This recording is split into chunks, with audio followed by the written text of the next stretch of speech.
Hello and welcome to my video today. I have a new product in from Electrified Ocean.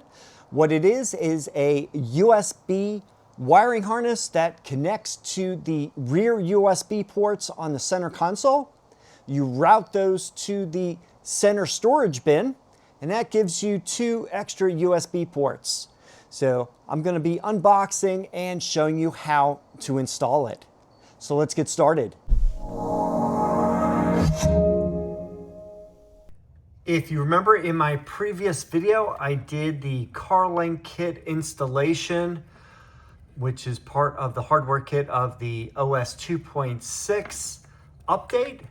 And there are 2 USB connectors here. This one goes to the service port, and this one goes to any USB port in the car that you'd like to use. In today's video, I'm going to be showing you an alternative way of hooking up the USB. So if you don't want to use the USB ports in the car or hardwire a setup to the fuse box, this is the solution I'm going to be showing today. This box came in from Electrified Ocean. Let's open it up. And let's take it out. So what we have here is a USB adapter. And what this will do is this will connect to the internal USB ports that are in the rear of the car. It's going to be installed inside that center console area, so you won't see this at all. This will be totally hidden. And what it does is it'll convert the power through this. It has input of 7 to 20 volts.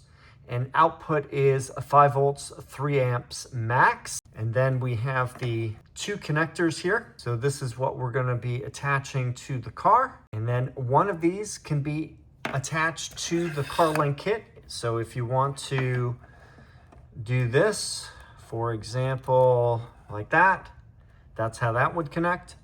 So I'll show you how this all works. I'll put it in the car, and it should be a fairly easy process. So let's get started with that. The first step is to prepare the seat and work area. Move the passenger seat all the way back in its tracks, and then recline the back so we got good access to this area here, because this is where we're going to be working. This trim panel piece that goes along here, we're going to pop out. Pulling from the top, you can unsnap it, and it will disconnect. There's a number of clips along here that will be detached. This doesn't have to be totally removed. You just need it loose so you can get access to this area right here. Looking down into the area where I moved the trim piece aside, there's a little plastic piece that goes along here. We're going to also pull that back. There's a clip here and a clip here. So just pull that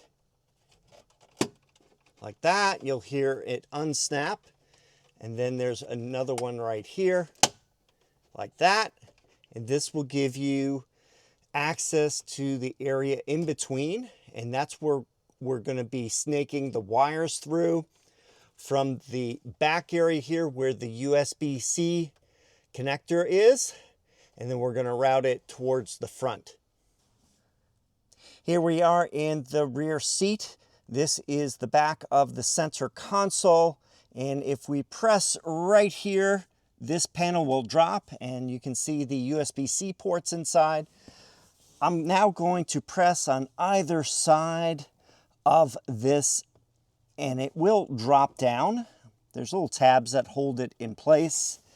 And now, looking inside, we can see that there's the USB module and there's a cable in the back. So we're going to be swapping that out and inserting the new harness. At this point, I'm going to remove the cable that is attached to the USB module. The connector has a clip on the back of it that is on the side where the plastic door is. It's a little hard to get your finger on that, so I am going to be using either a small screwdriver or your fishing cable.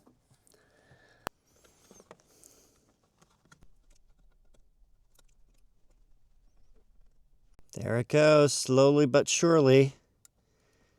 Keep that tab depressed and it will come out. So we're going to take the existing connector here and we're going to attach it to the female part of the new harness. You're going to match these up so that they go like this. Connectors on the right side, connectors on the right side. Then we're going to insert like that.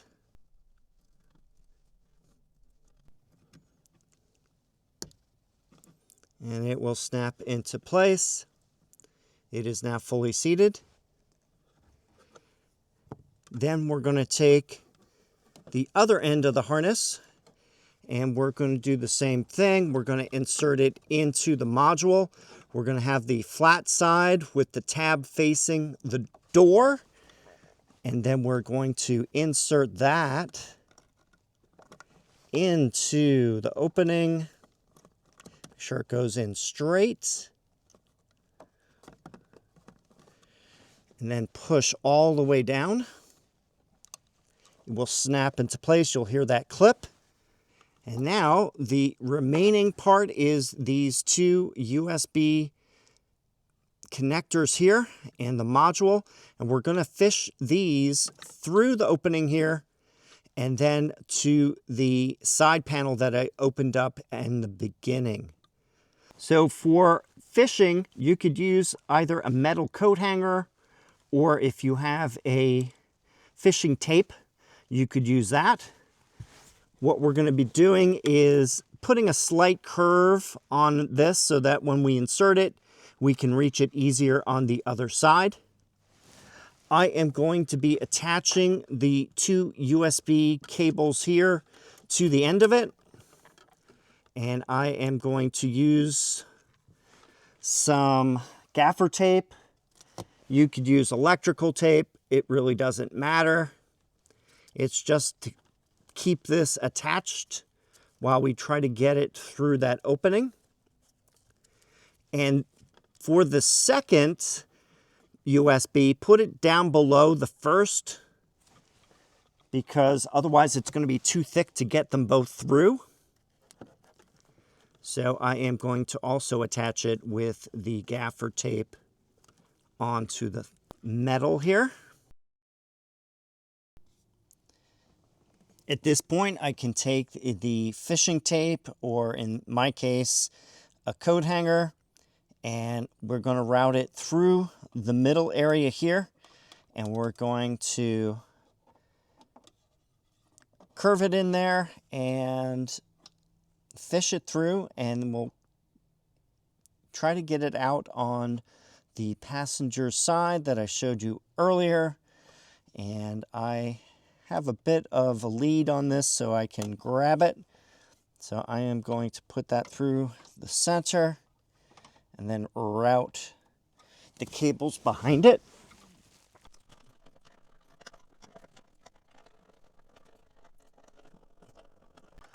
Let's see if I can find it on the other side.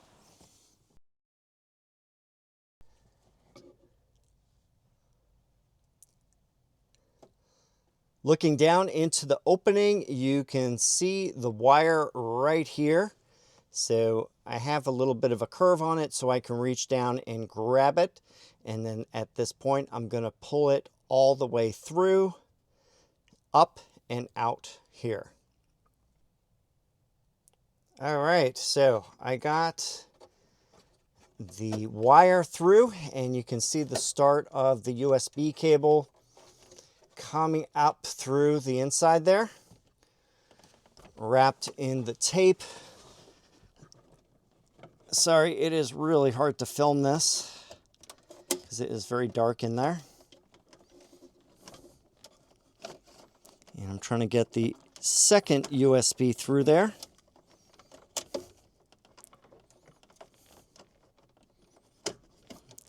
And then that one is now through too.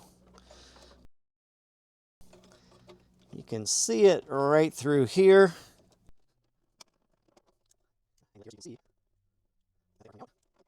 All right, so there we go.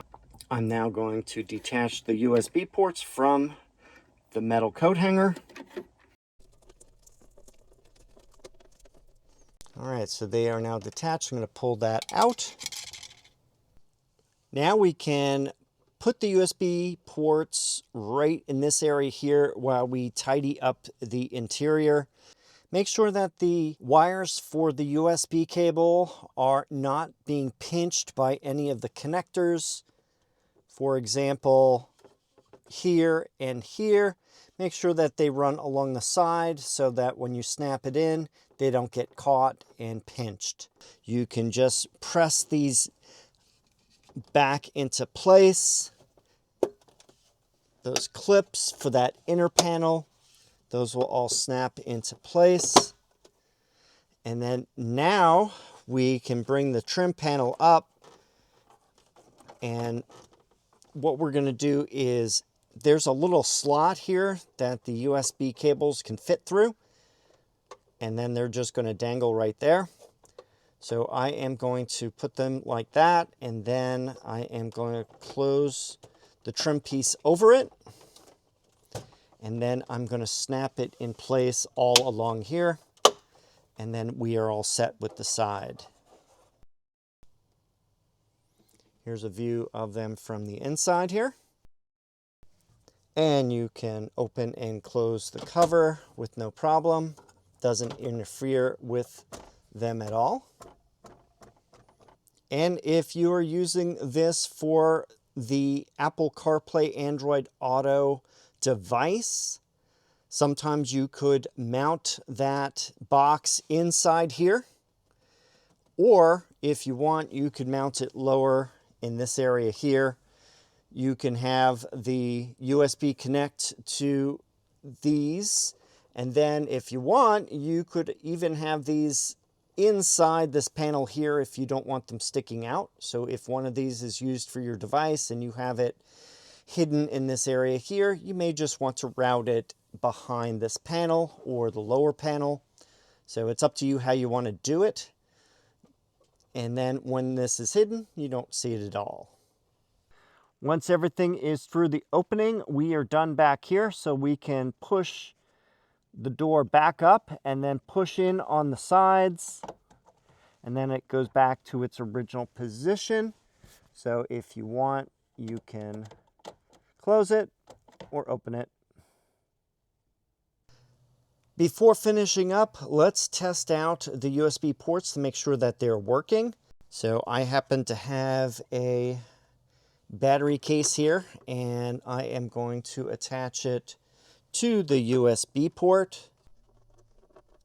And as expected, the car is off right now, so there shouldn't be any lights on, so that is good. So let's power the car up and see if we get the LED lights to show. Yes, so we do have power here. You can see the LED lights, and this is now charging. So I'm going to test that also for the other outlet. And yes, that one is also working. Let's go into the back of the car and check out those ports. Let's plug it in right here. And the car is off right now, and there's no LEDs showing. So let me turn the car on, and we'll see if they also turn on. So the car is now on, and you can see the LED lights are on the charger. So that means they are working. Let me plug in both, make sure they are both working. Yes. So we have 4 USB ports now. We have the 2 USB-C in the rear, and now we have 2 USB-A in the front. So they're all going to be charging on the same circuit. So you need to make sure that you're below the limit, and that happens to be 10 amps for this situation. Okay, well there we go. I unboxed and installed the USB wiring harness for the Fisker Ocean that's made by Electrified Ocean. And one thing I must say is that it is a bit tricky to fish the cable from the rear of the console and out the side. So take your time doing that. And I used a metal coat hanger that I put a slight bend in so that when I pushed it through, it would reach up to the side so I can grab it easier. Or you could use a fishing tape if you do have that in your garage. Not too bad for installation. So take your time when installing it and make sure that when you route the cable up the side that you avoid any of the areas where the clips from the trim go into the openings. You don't want to pinch the cables. Then you have the 2 USB ports inside the center console that you can use for other devices. And what's great about that is that when the car is off, those ports are also powered off and you don't need to worry about excess 12-volt usage for anything connected to those ports. Do make sure that the rear ports and those 2 USB ports do not go over 10 amps since that's what the fuse is for that circuit. So just want you to know about that. Otherwise, not too bad for the installation. If you're interested in purchasing this item, I have the links in the video description. Let me know if you have any questions or comments down below. Thanks for watching, and I'll see you in the next video.